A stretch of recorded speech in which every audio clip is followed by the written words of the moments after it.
আসসালামু আলাইকুম প্রিয় দর্শক, ডক্টর মোহাম্মদ জাহাঙ্গীর কবির বলছি। আশা করি আপনারা সবাই অনেক অনেক ভালো আছেন। তা আমাদেরকে যে লাল মাংস খাবার ব্যাপারে বা রেড মিট খাবার ব্যাপারে বা গরু, ছাগল, ভেড়া ইত্যাদির মাংস খাবার ব্যাপারে অনেক সতর্ক করা হয় যে রেড মিট খেলে ক্যান্সার হবে। রেড মিট বিশেষ করে হার্টের রোগীদেরকে মাংস খেতে নিষেধ করা হয়, কিডনি রোগীদেরকে নিষেধ করা হয় এবং ডায়াবেটিস রোগীদেরকে ডিমের কুসুম ফেলে দিতে বলা হয় যে কুসুম ছাড়া ডিম খাবেন, অর্থাৎ সেখানে ফ্যাটকে ভীতি হিসেবে দেখানো হচ্ছে। এছাড়াও আমাদেরকে তেল খেতে, ঘি খেতে এগুলোর ক্ষেত্রে প্রচুর সতর্ক করা হয় যে ভাবখানা এমন যে তেল ঘি খেলে রক্তনালীতে এই চর্বি জমে যায়। তো প্রিয় দর্শক, আসেন আমরা একটু জানার চেষ্টা করি। প্রথমে সূরা আল বাকারা 2 নম্বর সূরা 168 নম্বর আয়াত। আল্লাহ কি বলেছেন? হে মানুষ, পৃথিবীর যা কিছু আছে তার মধ্য থেকে হালাল ও পবিত্র তৈব জিনিস খাও এবং শয়তানের পদাঙ্ক অনুসরণ করিও। তা তৈব মানে কি? বিশুদ্ধ, প্রাকৃতিক, রাসায়নিক মুক্ত, পুষ্টিকর এবং আত্মাকে শান্ত করে এমন খাবার। রেড মিট বা প্রাকৃতিক চর্বি যেটা, সেই তৈব খাদ্য যা শরীর, মন ও আত্মাকে শান্তি দেয়, শক্তিও দেয়। গবাদি পশু আল্লাহ তাআলা কেন সৃষ্টি করেছেন? আল্লাহ কি বলেছেন এই বিষয়ে? সূরা আন-নাহলে আছে 16 নম্বর সূরা 5 থেকে 6 নম্বর আয়াতে আল্লাহ বলেছেন, তিনি তোমাদের জন্য গবাদি পশু সৃষ্টি করেছেন। এতে তোমাদের জন্য উষ্ণতা ও খাদ্য আছে এবং তাতে তোমাদের জন্য সৌন্দর্য আছে। এখানে আসলে উষ্ণতা বলতে চর্বি বা ফ্যাটকে বোঝানো হয়েছে। এই ফ্যাট শরীরের জ্বালানি, হরমোন তৈরির উপাদান এবং ঠান্ডা থেকে সুরক্ষা দেয়। আল্লাহ নিজেই গরু, ছাগল, ভেড়া ইত্যাদিকে মানুষের শক্তির উৎস বলেছেন। এটি কোনো ক্ষতিকর বস্তু নয়, বরং এটা হচ্ছে বরকতময় নিয়ামত। ইহুদিদের জন্যে চর্বি হারাম হয়েছিল শাস্তিস্বরূপ। আল্লাহ বলেন সূরা আল আনআম 6 নম্বর সূরা 146 নম্বর আয়াতে যে আমরা ইহুদিদের জন্যে গরু ও ভেড়ার সব চর্বি হারাম করেছিলাম, তবে যা তাদের পিঠে, অন্ত্রে বা হাড়ের সাথে থাকে তা ছাড়া। এটা তাদের অবাধ্যতার কারণে শাস্তিস্বরূপ। এখানে বোঝানো হয়েছে চর্বি মূলত হারাম নয়, বরং তাদের অহংকার ও অবাধ্যতার জন্য এটি সাময়িকভাবে নিষিদ্ধ করা হয়েছিল।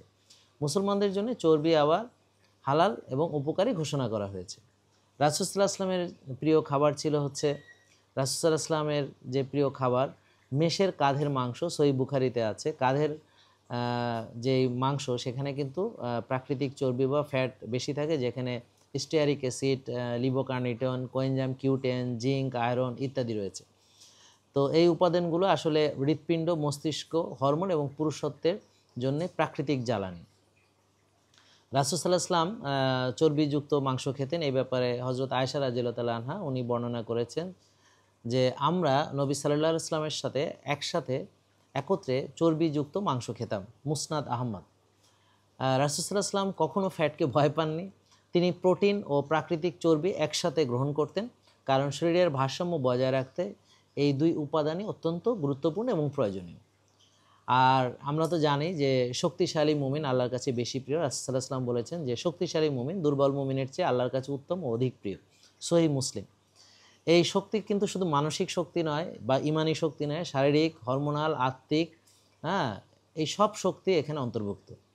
তো রেড মিট বা প্রাকৃতিক চর্বি যেগুলো শরীরের রক্ত, তাপ ও সাহস যোগায়, এগুলো আমাদের জন্য গুরুত্বপূর্ণ। তো আমরা ফ্যাট থেকে যে হার্ট চলে এটা কিন্তু অনেকেই জানি না, অর্থাৎ হৃৎপিণ্ড বা হার্ট, এটার প্রধান বা প্রাইমারি যে জ্বালানি সেটা হচ্ছে ফ্যাট।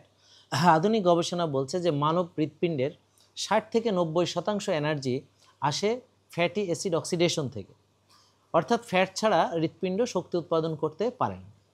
যারা ফ্যাট ফ্রি ডায়েট অনুসরণ করে তাদের হৃৎপিণ্ড দুর্বল হয়, ইনসুলিন রেজিস্ট্যান্স ও ক্লান্তি বাড়ে এবং হৃদরোগের ঝুঁকি তৈরি হয়।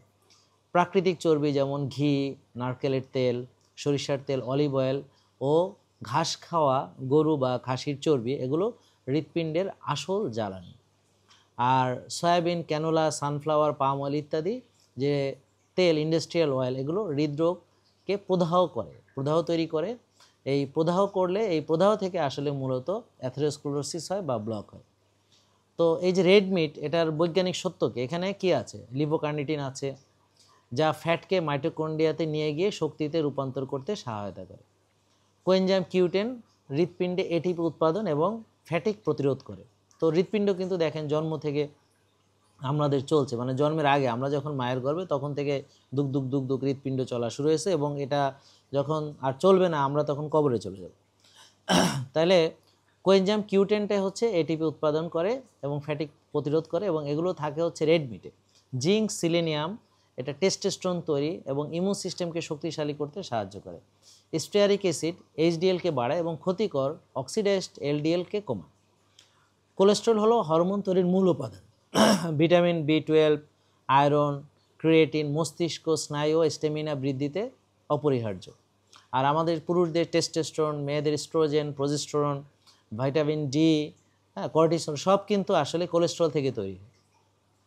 যখন মানুষ এই প্রাকৃতিক উপাদানগুলো থেকে নিজেদেরকে বঞ্চিত করে তখন সে দুর্বল হয়, বিষণ্ণ হয়, হৃদরোগে আক্রান্ত হয় এবং হরমোনাল ডিসব্যালেন্স হয়।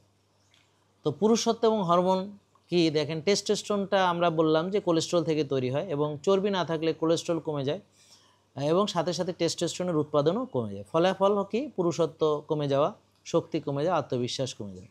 অতএব চর্বি বাদ দেওয়া মানে হরমোন ও শক্তির মূল উৎসকে কেটে ফেলা। এছাড়া আমরা কি করছি, হার্টের রোগীকে আমরা চর্বি তো খেতে নিষেধই করছি, আবার স্ট্যাটিন বা আমরা চর্বি কমানোর বিভিন্ন ওষুধ দিচ্ছি। আধুনিক চিকিৎসা বিজ্ঞানে স্ট্যাটিন ওষুধের নামে কোলেস্টেরল কমিয়ে ফেলার যে প্রবণতা তৈরি হয়েছে, এই ওষুধ শরীরে কোলেস্টেরল সিনথেসিস বন্ধ করে দেয়, টেস্টোস্টেরন, কোএনজাইম কিউ10 ও শক্তি তিনটাই কমে যায়। এতে পুরুষত্ব, হৃৎপিণ্ড ও মস্তিষ্ক ধীরে ধীরে দুর্বল হয়। অনেক গবেষণায় প্রমাণিত হয়েছে যে স্ট্যাটিন ব্যবহারকারীদের মধ্যে ক্লান্তি, বিষণ্ণতা, যৌনশক্তি হ্রাস এবং স্মৃতিভ্রষ্টতা দেখা দেয়। এ কারণে আজকে একে বলা হচ্ছে সাইলেন্ট মাস্কুলিনিটি কিলার, আধুনিক যুগের অদৃশ্য সর্বনাশ। তো প্রিয় দর্শক, খেয়াল করেন যে আমরা একটা রুগীকে শক্তিশালী হওয়ার পরামর্শ দিলে তাকে বলতে হবে যে ন্যাচারাল ফ্যাট খেতে, রেড মিট খেতে। অবশ্যই সেটা ঘাস খাওয়া গরু যেগুলো রোদে ঘুরে বেড়ায় বা চড়ে বেড়ায়, নিজের ঘাস নিজেই খুঁজে খুঁজে খায় এবং সে রাত্রে ঘুমায়। তো এইরকম একটা গরু যেটা ন্যাচারালভাবে উৎপাদিত বা খাসি। আর আমরা যে করছি কি, এই যে মানে ফার্মের গরু ছাগল এগুলা যেগুলো ফিড খাওয়ানো হয়, গ্রেন খাওয়ানো হয়, তো এগুলোতে ওমেগা 6 রেশিও বেশি থাকে, যার ফলে এগুলোতে কিন্তু আমাদের ইনফ্লামেশনের ঝুঁকি বাড়ে, ক্যান্সারের ঝুঁকি বাড়ে। আর প্রসেসড মিট কিন্তু আমাদের জন্য ক্ষতিকর। কিন্তু আমাদের জন্য যে প্রাকৃতিক যে ফ্যাট, প্রাকৃতিক যে আমাদের গরুর মাংস, খাসির মাংস, চর্বি সহ, এটা কিন্তু উপকার, কিন্তু আমাদেরকে এভাবে বুঝিয়ে বলা হয় না। আমরা রোগীদেরকে কেন ফাস্টিং করতে বলি, দেখেন গ্লুকোজ তো আমরা স্বাভাবিকভাবে আমরা জানি যে ব্রেনের জ্বালানি, এবং গ্লুকোজ আমরা স্বাভাবিকভাবে ব্যবহার করি, কিন্তু আমরা যদি রোজা রাখি তখন কি হয়, তখন বডি কিটোন বডি উৎপাদন করতে পারে এবং বডি ফ্যাট মেটাবলিজমে শিফট করে। তো এর জন্যে আমাদেরকে অবশ্য আগে ফ্যাট অ্যাডাপ্টেড হয়ে নিতে হবে। তো এই ফ্যাটকে আমরা রোজার মাধ্যমে ব্যবহার করতে পারি। জাপানি বিজ্ঞানী ওসুমি, উনি নোবেল প্রাইজ পেয়েছেন অটোফেজি আবিষ্কার করার মাধ্যমে। রোজার মাধ্যমে প্রায় 60 থেকে 70টা রোগের চিকিৎসা হয়। ওজন কমানো, তারপর হচ্ছে হৃদরোগের ঝুঁকি কমানো, ডায়াবেটিস তো ভালোই হয়ে যায়, ফ্যাটি লিভার ভালো হয়ে যায়, এরকম প্রায় 60 থেকে 70টা রোগে আমরা উপকার পাই। তো এই রোজা আসলে মূলত আমাদেরকে ফ্যাট বার্নিংয়ে শিফট করে। তো যারা আসলে এই ফ্যাটকে খারাপ মনে করছে তারা আসলে এই বৈজ্ঞানিক যে তথ্য উপাত্তগুলো আছে, যেটা গবেষণার মাধ্যমে প্রমাণিত, সেগুলোকে তারা অনেকটা অস্বীকার করছে। তো এই জন্য আমরা অটোফেজি নিয়ে জানার চেষ্টা করব। অটোফেজির মাধ্যমে আমাদের যে রিসাইকেল হয়, অর্থাৎ আমাদের যে ডিফেক্টিভ প্রোটিন, সেগুলো এখন ব্যবহারযোগ্য প্রোটিনে আবার রূপান্তরিত হতে পারে। তো প্রিয় দর্শক, এই বিষয়গুলো আমাদেরকে জানতে হবে। তো রোজার মাধ্যমে আমাদের শরীর যেমন ডিটক্স হয় এবং এটা হিলিং হয়। তো আমরা যখন ইফতার করব তখন আমরা একটা ন্যাচারাল খাবার খাওয়ার চেষ্টা করব। সেখানে আমাদের ডিম কুসুম সহ খাওয়া, বা আমরা যদি মাছ মাংস খাই সেখানে আমরা যদি শাকসবজি দিয়ে খাই, শাকসবজিটা অলিভ অয়েলে করি, এবং গরুর মাংসটা ধরেন একটু সরিষার তেলে ম্যারিনেট করে তারপর গরুর চর্বি দিয়ে গরু রান্না করে সেটা আমরা সবজি দিয়ে খাই, এগুলো শরীরের জন্য অত্যন্ত উপকার। তো আমাদের অবশ্যই এখানে সীমা লঙ্ঘন করা যাবে না। আল্লাহ তাআলা আমাদেরকে সূরা আল আরাফে বলেছেন, তোমরা খাও পান করো কিন্তু অপচয় করো না, নিশ্চয়ই আল্লাহ অপচয়কারীদের ভালোবাসেন। এখানে অপচয় মানে হলো আসলে আমরা যদি অতিরিক্ত খাদ্য গ্রহণ করি সেটাও আমাদের এক ধরনের অপচয় হবে। আর আমরা দেখলাম যে বর্তমানে আমাদেরকে যে ভয় দেখানো হচ্ছে, তাতে করে আমরা ভয় পেয়ে এখন চর্বি খেতে ভয় পাচ্ছি, আমরা রেড মিট খেতে ভয় পাচ্ছি। তো আসলে প্রিয় দর্শক, আপনারা আমি যে তথ্যপত্রগুলো আপনাদের সঙ্গে শেয়ার করলাম, এগুলোর উপর বিবেচনা করে আপনারা আবার দেখেন, চিন্তা ভাবনা করে।